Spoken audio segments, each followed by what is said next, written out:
धुर्त बुढ़िया। ये कवर चित्र है दोस्तों।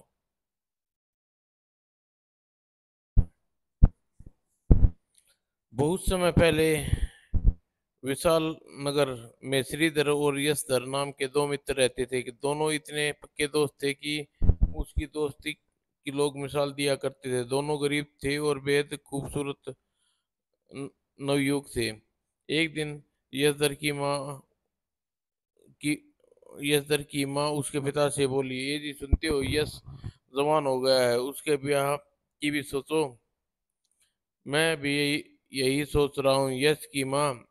कोई सुशील लड़की मिले तो बात पक्की कर दूंगा। हूँ तो मेरे विवाह की बात चल रही है, चलता हूँ श्रीधर के पास, देखूं क्या कहता है।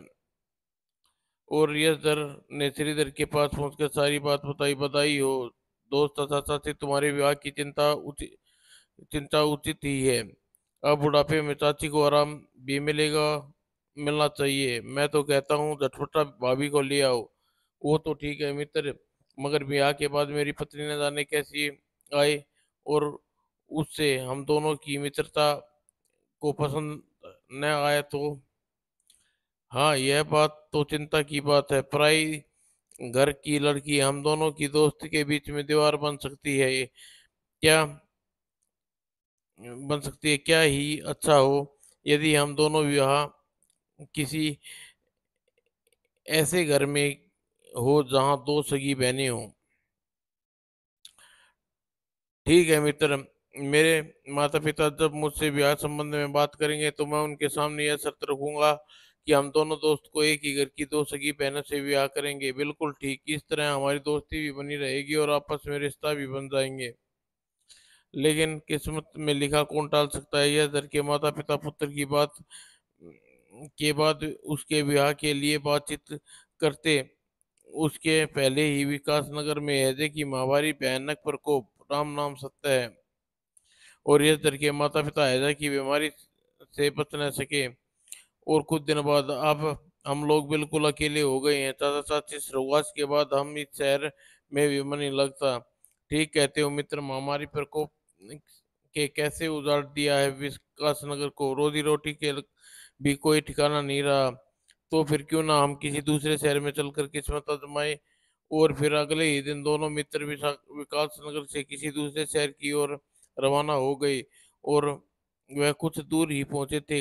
यस, सामने एक दोराहा है, आगे कौन से रास्ते पर चलना ठीक उचित होगा, इसका फैसला करने से पहले कुछ खा पी लिया जाए। कहते हैं पहले पेट पूजा फिर काम दूजा। मैंने सोच लिया है कि हम दोनों एक साथ किसी एक ही रास्ते पर जाएंगे। नहीं दोस्त, यह ठीक है, हम दोनों एक दूसरे के बिना नहीं रह सकते, लेकिन एक ही रास्ते पर जाने पर हम दोनों को क्या किसी मुसीबत में फंस सकते हैं। हम में से कोई दूसरे की मदद नहीं कर सकता, लेकिन अलग अलग रास्तों पर जाने से हम में से कोई एक मुसीबत में फंस गया तो दूसरा उसकी मदद के लिए आजाद रहेगा। लेकिन हम को भी दूसरे की मुसीबत में फंसने की जानकारी भला कैसे होगी। आज से एक बरस बाद ठीक इसी स्थान पर फिर से मिलेंगे। यदि तुम न आए तो मैं समझूंगा तुम किसी मुसीबत में फंस गए हो, और मैं ना आया तो तुम समझना मैं किसी मुसीबत में फंस गया हूँ। भोजन के उपरांत दोनों मित्र अलग गले मिले और अलग अलग रास्ते पर चल दिए। हे भगवान, मेरे मित्र को हर मुसीबत से बचाना, जिस मंजिल पर भी वह पहुंचे सदा सुख रहना। भगवान, मेरे बचपन के दोस्त का ख्याल रखना, उस पर कभी कोई विपत्ति न आए। बहुत बोला है, उसकी रक्षा करना प्रभु। और दर चलते चलते बुरी तरह थक गया, कुछ देर आराम कर लूं, फिर बहुत थकान हो रही है। और सिर थी। फिर उसकी आंख खुली, हो शाम ढलने वाली है, रात होने वाली है, ठहरने योग्य कोई उचित स्थान तलाश कर लूं।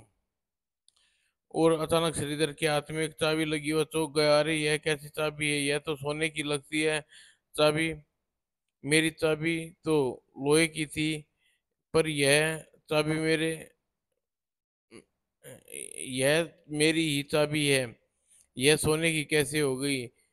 मेरे दादाजी एक बार पारस पत्थर की कहानी सुनाई थी, कहीं वैसे ही किसी पत्थर से छूकर यह चाबी सोने की तो नहीं बन गई। और यदि यह पत्थर कैसा, यह पारस पत्थर तो नहीं, परखना चाहिए। और श्रीधर ने जेब से कुछ सिक्के निकाले और रगड़े। अगले ही पल सिक्के सोने के सिक्के में बदल गए। यही है, यही है पारस पत्थर, मिल गया मुझे, खजाना मिल गया। हाँ हाँ, मैं करोड़पति हो गया। पारस पत्थर संभाल कर अपनी पोटली में रख श्रीधर आगे सुंदर नगर में पहुंचा। यह सराय ठीक रहेगी, यहीं ठहरता हूँ। और वह सराय की मालकिन एक कानी धुर्त कुबड़ी धुर्त बुढ़िया थी। हे मेरी सराय में तुमसे अच्छा खाना, सोने के लिए शानदार पलंग, सब कुछ मिलेगा, मगर रोज एक सोने का सिक्का देना पड़ेगा। हे अगर तुम्हारी सराय मुझे पूरा आराम मिलेगा तो मैं खुशी से खुश कर दूंगा। अम्मा, यह लो 10 सिक्के पेश की, रख लो क्या। अगले दिन श्रीधर एक लोहार की से सोने के सिक्के के बदले लोहे की बहुत सारी छड़ खरीद ली। इन छड़ों के पारस पत्थर से रगड़ कर मैं सोने की बन जाएगी, फिर किसी लखपति मैं मैं किसी लखपति से कम न रहूंगा। और सराय में लौट कर रहा, सारी छड़ सोने की बन गई, इन्हें बेचकर कोई अच्छा मकान खरीद लिया जाए। मगर इनसे पहले मुझे अपने शानदार पोशाक और एक घोड़ा खरीद लूं। और फिर श्रीधर ने एक भव्य हवेली खरीद ली, बहुत ही नौकर चाकर भी रख लिए। और श्रीधर श्रीधर सेठ कहलाने जाने लगा। और चापलूस खुशामिद लोगों की भीड़ श्रीधर क्यों घेरे रहती। वाह वाह सेठ जी, वाह वाह, क्या दावत है, मजा आ गया। आप भी भोजन कीजिए सेठ जी। नहीं नहीं, आप लोग कीजिए भोजन, मैं सब कुछ खाने के बाद खाऊंगा। और रोज अनगिनत भिखारियों को श्रीधर शानदार हवेली के सामने कतार लगाकर खड़े हो जाते, किसी को उसके निराश नहीं लौटने दिया। आई, यह तो वही है जो पिछले माह मेरी सराय में ठहरा था। इसके पास इतना पैसा कहाँ से आया। अब मेरी सराय में आया था तो मामूली सा लग रहा था, जरूर यह है कोई रहस्य है, मुझे पता लगाना चाहिए। और कानी कुबड़ी सराय की मालकिन अपनी माँ दुर्ते इकलौती बेटी श्रीधर की पूरी दिन रात चौगुनी तरक्की करने के बारे में बताया। दोनों माँ बेटी अव्वल दर्जे की लालची और मामूर थी, तो काफी सोच विचार किया। और अगले दिन कानी कुबड़ी श्रीधर की हवेली पर आ पहुंची। हाय हाय, मैं लुट गई, बर्बाद हो गई, मुझे बचा लो अब, तुम मुझे बचा सकते हो। मालकिन द्वार पर ब- माल हमने द्वार पर बहुत रोका, यह मगर यह रुकी नहीं। कोई बात नहीं, तुम लोग जाओ। क्या बात है अम्मा, आप बड़ी परेशान नजर आ रही है। श्रीधर ने सराय की मालकिन को पहचान लिया था। भाई बेटा, एक बार तुमने मेरी सराय में ठहरे थे, मैं तो बर्बाद हो गई। मेरी बेटी तुम्हें देखने के बाद से खाना पीना छोड़ा, हंसना सब भूल गई है क्या। मैं सच कह रही हूँ बेटे, एक बार, सिर्फ तुम एक बार मेरे साथ चलो, मुझे यकीन हो है तुम्हें देखते ही मेरी बेटी के होठों पर मुस्कुराहट लौट आएगी। कानी कुबड़ी सराय की मालकिन अनुरोध से श्रीधर लाचार हो गया। वह सराय की मालकिन कानी कुबड़ी के साथ उसके उसके साथ गया। आप आ गए, मैं जानती थी आप जरूर आओगे। सराय की मालकिन कानी कुबड़ी अपनी बेटी के रूपा से 16 श्रृंगार कर आकर्षण रूप जब श्रीधर के सामने आई, वह ठगा बगा रह गया। कैसी आदित्य सुंदरी है यह, मैंने तुम्हें बहुत चाहा, अपने दिल की बात कह दूं, लेकिन कह न सकी। पर अब आप सब कुछ समझ ही गए हैं कि वादा कीजिए मुझे छोड़कर नहीं जाओगे। उसी दिन श्रीधर वहां रुका रुका तो नहीं, लेकिन रूपा को देखकर वह ऐसा मतनमोहक हुआ, दिन के बाद हर रोज वहां आने लगा। मैंने तो एक गरीब और सीधे साधे आदमी को दिल दिया है। मैं नहीं जानती थी एक दिन आप इतने अमीर हो जाओगी। आखिर इतनी जल्दी आपके पास इतनी ढेर सारी दौलत कैसे आई। यह सब इस पारस पत्थर का कमाल है प्रिय। इसका जिक्र सिर्फ कहानियों में सुना था, कहीं सचमुच थोड़ी होता है पारस पत्थर। नहीं नहीं, मेरे पास पारस पत्थर है। तुम्हें यकीन नहीं आता तो यह देखो। पारस पत्थर से सपर से पात्र सोने का हो गया। अरे वाह, यह तो सचमुच पारस पत्थर है। हमारा यह पारस पत्थर सोने का बन गया। वाह, हमारा यह पात्र सोने का बन गया। और फिर अचानक, हाय हाय मेरी बेटी रूपा, कोई मुझे बचाओ। अरे यह तो मेरी माँ की आवाज़ है, जरूर फिर कोई दौरा पड़ गया है, मैं देखती हूँ। ठहर रूपा, मैं भी साथ चलता हूँ। और श्रीधर के साथ कमरे में पहुंचा तो कानी बुढ़िया चारपाई पर छटपटा रही थी। हाय हाय, मैं बचूंगी नहीं, मेरे बाद मेरी बेटी का क्या होगा। हाय हाय, मैंने इसके हाथ भी पीले नहीं किए। क्या हुआ माँ, अचानक तुम्हारी तबीयत खराब हो गई। कुछ नहीं बेटा, आखिरी समय आ गया है, मेरा सिर दर्द से फटा जा रहा है। महात्मा का श्राप सच हो गया, महात्मा का श्राप। हाँ, अब क्या बताऊं बेटा, हमारे खानदान में किसी महात्मा ने श्राप दिया था। मेरी माँ और बड़ी मेरी बड़ी बहन भी इसी दर्द से छटपटा कर मरी थी। अब लगता है मेरी बारी है। कोई इलाज विलाज नहीं है इसका। इलाज तो है, मगर बेटे पारस पत्थर को हम इंसानों को भला कहाँ से मिलेगा। हाय हाय। हाँ मेरे बेटे, मेरी पारस पत्थर। हाँ मेरे बेटे, एक महात्मा का श्राप हमारे खानदान पर चला आ रहा है, उसी ने बताया था कि यदि यदि खानदान में कोई औरत सिर दर्द से 3 दिन सुबह शाम तो पारस पत्थर से अपने माथा रगड़ोगी तो वह सिर दर्द हमेशा के लिए ठीक हो जाएगा। पारस पत्थर तो मेरे पास है। क्या सच कह रहे हो तुम? नहीं, भले तुम्हारे पास कहाँ से आया होगा। नहीं माँ, यह भी सच कह रहे हैं, इनके पास पारस पत्र है। अगर यह सच है, मुझ का ऐसा है, तो मैं अपना पारस पत्र 3 दिनों के लिए हमें दे दो बेटे। और सिर दर्द से जान निकली जा रही है। श्रीधर सीधा साधा भोला भाला इंसान था। उसने बिना किसी हिचकिचाहट पारस पत्थर कानी कुबड़ी बूढ़ी के हवाले कर दिया। और 3 दिन बाद जब श्रीधर अपना पारस पत्थर वापस मांगा तो क्या कहा, पारस पत्थर झूठे मक्कार, तूने कभी देखा है पारस पत्थर? देखा, देख रही है रूपा, तुम्हारी माँ तुम्हारे सामने झूठ बोल रही है। मेरी माँ झूठा कहता है, दुष्ट दफा हो जाए यहाँ से। ओह, तो तुमने भी रंग बदल लिया। मैं महाराज से शिकायत करूंगा। शिकायत तो तू बाद में करेगा, पहले हमसे निमट ले। लेकिन शिकायत करने का मौका नहीं दिया। और उधर श्रीधर अलग होकर होकर यश दर राजगढ़ में पहुंचा। वहां, अरे इस घोड़े बिदक गया, लगता है घुड़सवार गिर जाएगा। और लगाम भी छूट घुड़सवार के हाथ से छूट गई है। आह, बच गया।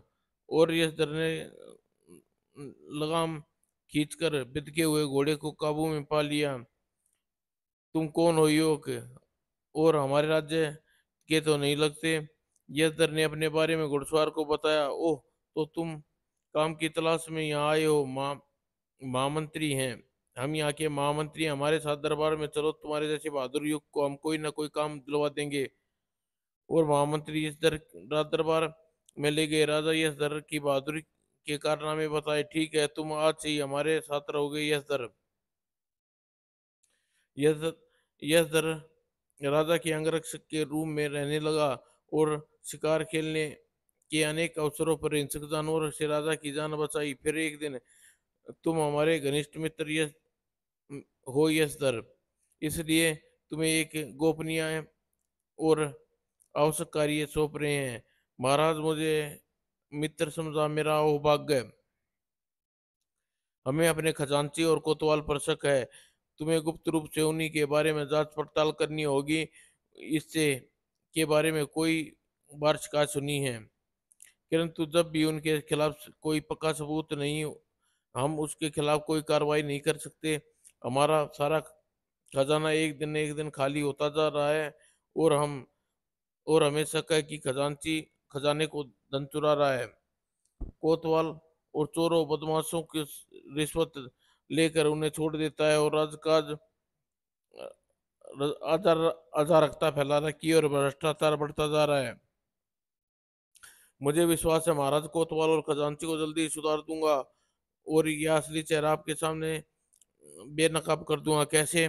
कल खजांची महोदय को दरबार में आए तो उन्हें आप आप क्रोध भरी नजरों से देखना और मुंह घुमा लें, उनसे ठीक से बात न करें। अगले दिन राजा ने वैसा ही किया जैसे यह धर ने कहा था। महाराज बड़े क्रोध में लगते हैं, अभिवादन का भी उत्तर नहीं दिया, मुंह भी दूसरी ओर घुमा लिया। क्या बात है? उसी रात खजांची के घर पर, अरे यश दर बेटा तुम, चाचा, राज दरबार में महाराज के पिताजी, राजमहल में महाराज के पिताजी ने समय से खजांची के पद पर असीम है, किंतु किंतु क्या बेटे, क्या बात है? जल्दी बताओ, मेरा दिल बैठा जा रहा है। न जाने क्यों आज महाराज दरबार में मुझे ऐसा लगा जैसे महाराज मुझसे बेहद क्रोध हैं, और तुमने मिलने क्रोध है, तभी से मैं तुमसे मिलने की सोच रहा था। तुम महाराज से काफी खुले हुए हो। अब आपका अनुमान बिल्कुल ठीक है चाचा, महाराज आपसे बिल्कुल बेहद क्रुद्ध हैं। कारण सिर्फ यह है कि राज खजाने में काफी धन गायब हो गया और महाराज को पता लग गया है वे आपके घर तलाशी करवा सकते हैं। मुझे बचा लो बेटा, मेरी अकल पर पत्थर पड़ गए थे जो मैंने अमानत में खयानत की। सारा धन राज खजाने में पहुंचा दूंगा, बस मेरे घर की तलाशी न हो, वरना मेरी सारी प्रतिष्ठा धूल में मिल जाएगी। मैं महाराज के सामने मैं समझाने की चेष्टा करूंगा। अभी 2-4 दिन आप यहाँ की तलाशी न ली जाए, तब तक आप सारे खजाने का चुराया गया सारा धन वापस खजाने में पहुंचा दें, और जब शायद आपको बचा लूं। खजांची ने वहां यहाँ यदा खजांची ने यश दर सीधा राजमहल महाराज के समक्ष पहुंचा। उपाय सफल रहा महाराज, अब आप कोतवाल के साथ भी ऐसा व्यवहार करें। अगले दिन राजा ने कोतवाल को क्रोधपूर्वक देखा और अभिवादन में क्रोध से मुंह घुमा लिया। उफ, आज महाराज नाराज हैं, जरूर कोई बात है। यश दर के काफी घनिष्ठ सगियों में से उसी से पूछूंगा। उस दिन रात दरबार से निकलते ही कोतवाल सीधा यश दर के घर पहुंचा, और यश दर के रहने के लिए महाराज ने छोटा किंतु बेहद सुंदर घर बनवाया था। यश दर अपने घर में रहता था। अरे आप कोतवाल, कहिए कैसे तकलीफ की? यूं ही आया हूँ बेटे, और तुम सुनाओ, कुशल मंगल है? महाराज महाराज कुशल मंगल तो है महाराज, नाराज तो नहीं हमसे। अब क्या बताऊं कोतवाल, महाराज को खबर लगी है कि आप रिश्वत लेकर चारों चुक्कों को छोड़ देते हैं, धन धन में हिस्सेदारी के लालच में डकैतों की मदद करते हैं। अब तो आप कोई मदद नहीं कर सकता। महाराज, अच्छा यही होगा कि भविष्य में आप महाराज को कोई शिकायत का अवसर न दें। मैं वचन देता हूँ बेटे, अब महाराज को कभी मुझसे कोई शिकायत का अवसर नहीं मिलेगा।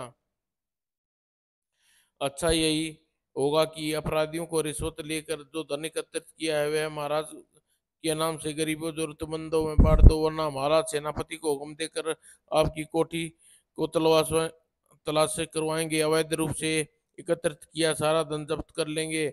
नहीं नहीं तुम नहीं तुम ऐसा कह रहे हो तो वैसा ही करूंगा बेटे, परंतु महाराज को इस तलाशी के लिए जाने से बचा लो मुझे, वरना मेरी इज्जत धूल में मिल जाएगी। और यह धर कोतवाल को भी समझा बुझा कर विदा कर दिया। अब ये लोग निश्चय सुधर जाएंगे, और सीधे सीधे यह धर राजा के निकटतम सलाहकार बन गए।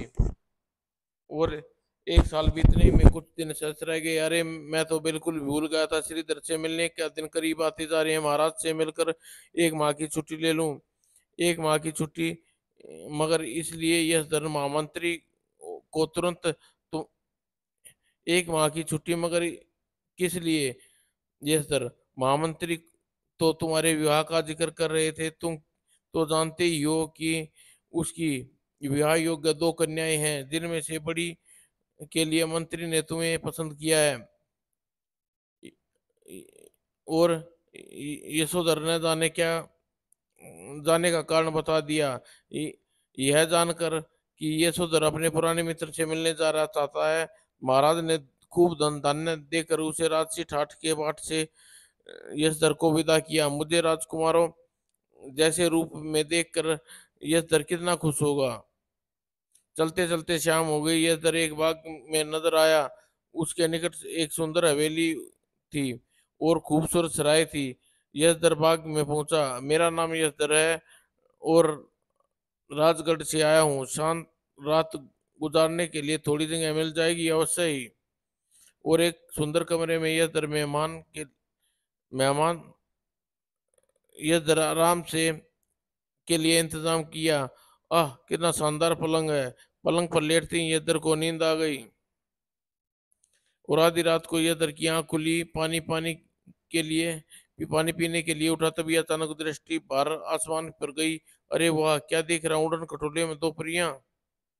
हे भगवान, कहीं मैं सपन तो नहीं देख रहा हूँ। और यशधर धीरे से कमरे से बाहर निकला, बगीचे में आ गया। उसे एक पेड़ के पीछे छुप गया। अरे, यह तो वह यह तो बगीचे में उतर रही हैं। अरे, परियों के हाथों में यह दो शीशी कैसी हैं? इनमें तो एक उनमें से एक शीशी को खोलकर सूंघ रही है और आश्चर्य, शीशी सूंघते ही परियां बंदरियां बन गई। परियों बगीचे में अनगिनत फल तोड़े और तोड़कर उड़न खटोले में रख लिए और उछलने कूदने नाचने लगी। तभी यह दर्द की धीमी कदमों से उड़न खटोले की तरफ बढ़ा और जब खूब उछलने नाचने कूदने के बाद परियां दूसरी शीशी खोलकर सूंघी और फिर अपने वास्तविक रूप में आ गई। और जब दोनों परियां उड़न खटोले में पहुंची, अरे, हमारे उड़न खटोले पर क्यों बैठ गई हो आप कौन है? आपके उड़न खटोले में बहुत बहुत अच्छा है, हमारे महाराज को बहुत पसंद आएगा। सोचता हूँ महाराज के लिए आपको इसकी कीमत दे दूं। नहीं नहीं, हमारा उड़न खटोला छोड़ दीजिए, हमें किसी को भी नहीं दे सकते। फिर तो आपके पास जो दादू शीशियां हैं वे मुझे दे दीजिए। यह नहीं हो सकता, हम आपको नहीं दे सकती। फिर तो आप यहाँ से जा भी नहीं सकती। दे दो बहन, अगर हम परिलोक पहुंचने में देर हो गई तो महारानी नाराज हो जाएगी। ठीक है, एक शर्त पर हम तुम्हें यह शीशियां आपको दे सकती हैं। इन दोनों जादुई शीशियों के प्रभाव का उपयोग आप केवल किसी भले आदमी को सताने के लिए ही कर आप कभी किसी भले आदमी को सताने के लिए नहीं करोगे। मुझे मंजूर है। और दोनों शीशियां लेकर यशधर उड़न खटोले से उतर गया और परिया उड़न खटोले में बैठकर उड़ गई। म- मैंने मैंने निशान लगा लिए हैं ताकि पहचान बनी रहे कि कौन सी शीशी बंदरिया से सूंघने वाली है और कौन सी वापस अपना रूप धारण करने वाली। अगले दिन ये दर्पण अपने सफर पर रवाना हो गया। आज 1 वर्ष पूरा हो गया है श्रीधर को बिछड़े हुए। कहीं वह मुझे भूल ना गया हो। और ठीक उसी स्थान पर जहाँ 1 साल पहले वे लोग अलग हुए थे, जिस स्थान पर श्रीधर व ये दर 1 साल पहले मिलने की वादा किया करके अलग अलग हुए थे। यह दर 2 दिन श्रीधर का इंतजार कर रहा था और मगर श्रीधर न आया। देख, यह दर उसी रास्ते पर चल दिया जिस जिस पर साल पूर्व श्रीधर गया था। कुछ भी हो, मुझे अपने मित्र का हालचाल मालूम करके लौटूंगा। चलते चलते यह दर उसी नगर में पहुंचा जो साल भर पहले श्रीधर पहुंचा था। काफी सुंदर और बड़ा नगर है। श्रीधर की तलाश करना आसान कार्य न होगा, फिर भी अपनी कोशिश कर में कोई कसर नहीं छोड़ूंगा। बहुत से लोगों से यह दर और श्रीधर के बारे में काफी लोगों के पूछताछ करने के बाद अचानक एक जगह पर श्रीधर, अरे हाँ भाई, आप सेठ श्रीधर के बारे में तो नहीं पूछ रहे? बेचारे बड़े दानी सज्जन थे। बेचारे बेचारे क्या मतलब? वे साल भर पहले इस शहर को छोड़ गए थे, शहर में आए थे। नहीं नहीं, हैं तो ठीक ठाक, मेरा मतलब जीवित हैं, परंतु मेरे मरे समान पागल हो गए हैं। श्रीधर क्या क्या मेरे मित्र श्रीधर के बारे में कह रहे हो? परंतु सेठ, वह सेठ कैसे हो गया? हो सकता है कि मुझे पता करना चाहिए। और सेठ श्रीधर के बारे में और पूछताछ करनी चाहिए। क्यों भाई सेठ श्रीधर आखिर पागल कैसे हो गए? अरे, नगर सराय की मालकिन कुबड़ी बुढ़िया की बेटी से शादी के बाद से ही पागल हो गए हैं सेठ श्रीधर। अब तो उन्हें देखे हुए भी जमाना हो गया है। वरना एक वक्त था जो हमारी इच्छा अच्छी दोस्ती थी सेठ से। अब तो वह धूर्त बुढ़िया ही की हवेली में और धन दौलत की मालिकिन है। मेरे मित्र से ब्याह कर लिया, किंतु हम दोनों ने तो एक साथ ही घर की दो सगी बहनों से ब्याह करने के निश्चित किया था। नहीं नहीं, यह सेठ मेरा दोस्त नहीं हो सकता। फिर भी एक नजर उसकी सूरत देखने में हर्ज क्या है? और लोगों से पूछताछ करते हुए यह दर सेठ श्रीधर की विशाल हवेली पहुंचा। यह सेठ यही है सेठ श्रीधर की हवेली, मगर सेठ श्रीधर कहाँ है?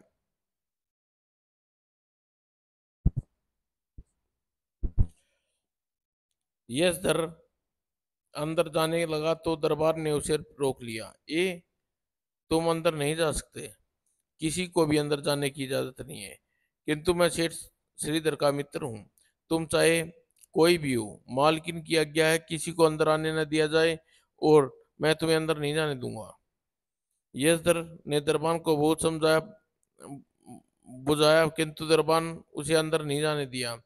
इस दरबान से बहस करना बेकार है। तब ये घोड़ा यहाँ बांध दूं, अंदर जाने का उपाय करता हूँ, और यह परियों द्वारा दी गई सुगंधित शीशियां के रूप में बंदर का रूप धार लूं। धर्म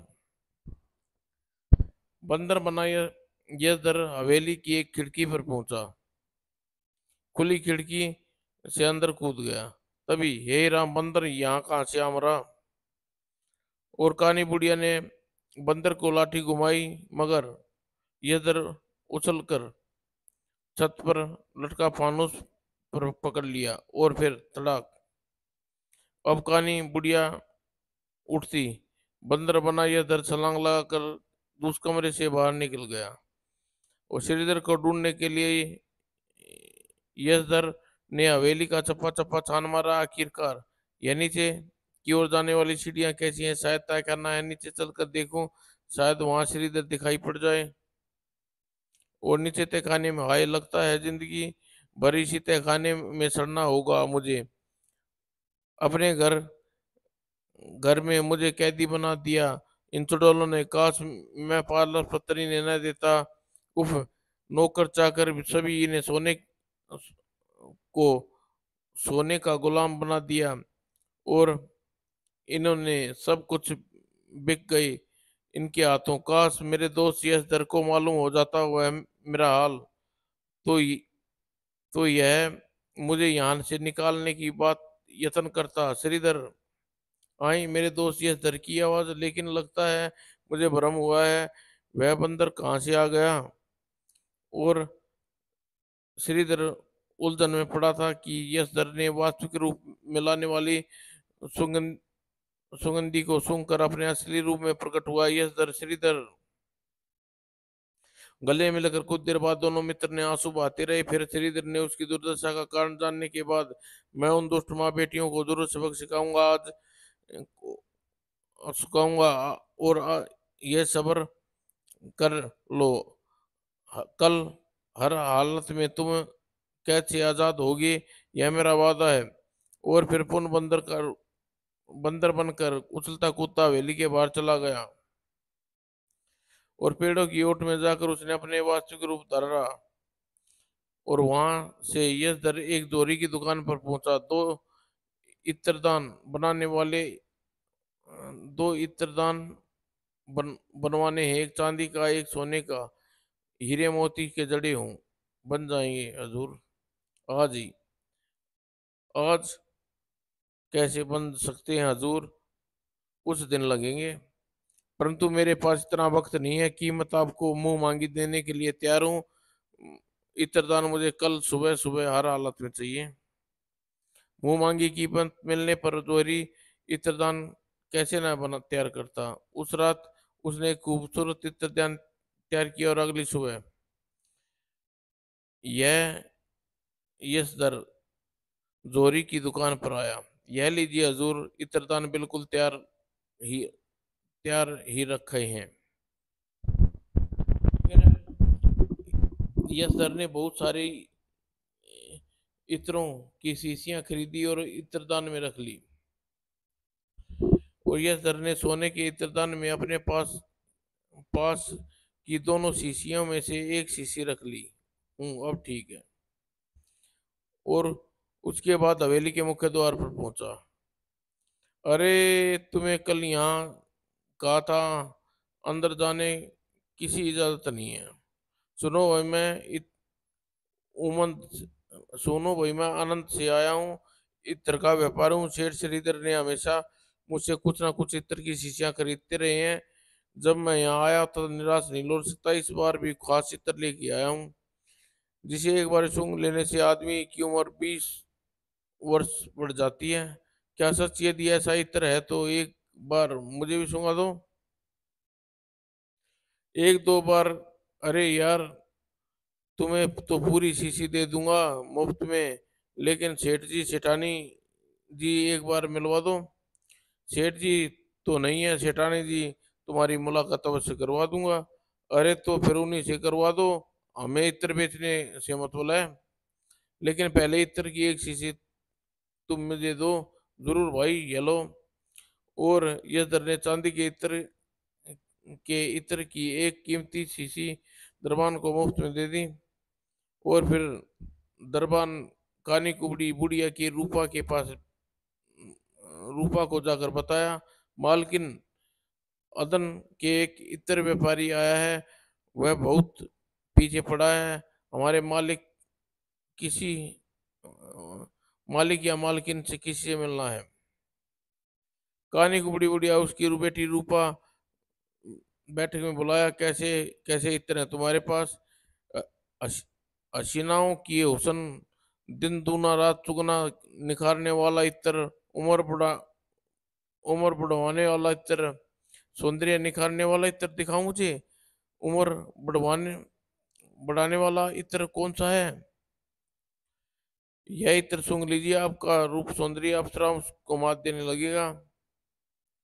और यशवंत ने सारे इत्र के इत्रदान में एक बंदरिया बना देने वाला सुगंधित शीशी निकाल कर खोली। रूपा के नाक पर बढ़ा दी और रूपा ने जैसे ही सुगंध को सूंघा और देखते ही देखते रूपा बंदरिया बन गई। हाय कमबख्त, यह क्या तूने मेरी बच्ची को? और श्यामधर ने तुरंत ही कानी कुबड़ी बुढ़िया को लाठी छीन ली। हाय मर गई, मार डाला रे, हाय हाय रे, बचाओ रे, कोई फायदा नहीं, कोई नहीं बचाएगा, आएगा उसे भी बंदर बना दूंगा। हाय मेरी बच्ची को क्यों मार रहा है कमबख्त? बड़े नाजों से पाला है मैंने अपनी लड़की को। मारूंगा 10 तक गिनूंगा, वह मार मारूंगा 10 और गिनूंगा 1, वह भी 100 तक की गिनती पूरी होने तक। खैर, चाहती हो तो जल्दी मेरे मित्र श्रीधर को तहखाने से निकाल मेरे सामने ला। अरे अरे, लाती हूँ मेरे भगवान, मेरी बेटी को मत मारो। तू जितनी जल्दी मेरे मित्र को सामने लाएगी, उतनी तेरी बंदरिया उतनी ही मार कम खाएगी, जल्दी कर। कहानी कुबड़ी बुढ़ी आदि तूफान की तरह कमरे में गई और जंजीरों से बंधे श्रीधर को आजाद करके लौटी। अब तो दया करो, मेरी बच्ची को फिर से पहले जैसी बना दो। पहले मेरे मित्र का पारस पत्थर उन्हें हवाले करो तुडेल। हाय रे कमबख्त, सब कुछ जानता है, मेरे पास कोई पारस पत्थर नहीं है। आय मर गई, लाती हूँ, लाती है एक पारस पत्थर या और लगाऊं? लाती हूँ। और थोड़ी देर बाद यह लो पारस पत्थर, और मेरी बेटी को फिर पहले जैसा बना दो। यही है मेरी यही है मेरा पारस पत्थर। तुम्हारी बेटी असली रूप में आ सकती है, परंतु पहले तुम यह उम्र बढ़ाने वाला इत्र सूंघ लो। न- नहीं नहीं, तुम इत्र सूंघा कर मुझे भी बंदरिया बना दोगे। लो भाई, बंदरिया, तेरी माँ नहीं चाहती कि तू पहले जैसी सुंदर बन जाए। बंदरिया बनी रूपा के दिमाग में एक पत्थर पड़ गया। वह दांत किटकिटाते हुए अपनी माँ कुबड़ी रानी के पास, बुढ़िया के पास लपकी, आए मेरी बेटी मुझे बचाओ। चलो मित्र, अब तुम मेरे साथ चलो। इन माँ बेटी को अपने किए की सजा मिल चुकी है, अब यहाँ रुकना व्यर्थ है। और श्रीधर के साथ यशधर फिर राजगढ़ की ओर रवाना हो गया। श्रीधर का पारस पत्र उसके पास था। और जब वे राजगढ़ पहुंचे, अरे यशधर बेटे तुम आ गए, साथ में एक सुंदर से जिला युवक। यह जरूर यशधर का सच्चा मित्र होगा। कुछ दिन बाद, यस, तुम जानते ही हो महामंत्री जी, विवाह योग्य दो कन्याएं हैं, बड़ी का विवाह तुम सारे साथ करना चाहते हैं, और हमारे ख्याल है यह कि छोटी का विवाह श्रीधर के साथ कर दिया जाए, बेशर्ते श्रीधर को मंजूर हो। आपने हमें बुलाया महाराज। श्रीधर को भला क्या आपत्ति होती। श्रीधर, यशधर और श्रीधर तो चाहते ही ये थे कि उनका विवाह एक ही घर में दो बहनों के साथ हो, और अच्छा अधिकार पूर्ण आखिर इच्छा आखिरकार पूरी हो गई। और शुभ मुहूर्त में दोनों का विवाह एक ही लगन मंडप में बड़े धूमधाम से हुआ। विवाह के कई माह बाद एक दिन जब दोनों अपने मित्र अपनी पत्नियों के साथ भ्रमण पर थे, एक स्थान पर कभी एक स्थान पर, अरे ये तो वही बुढ़िया है, कभी थी कहानी अब हूँ आदि लालच को हर बात अंधी लालच की हर बात गई। और आया भयंकर तूफान, टूट गई सराय अति अति सुंदर, जान बच गई कैसे कैसे, देर भैया पैसे पैसे, आए मुद्दुखियारी की मारी, हे भगवान तो सजा आप लोग। अरे ये तो वही बुढ़िया, समाप्त दोस्तों।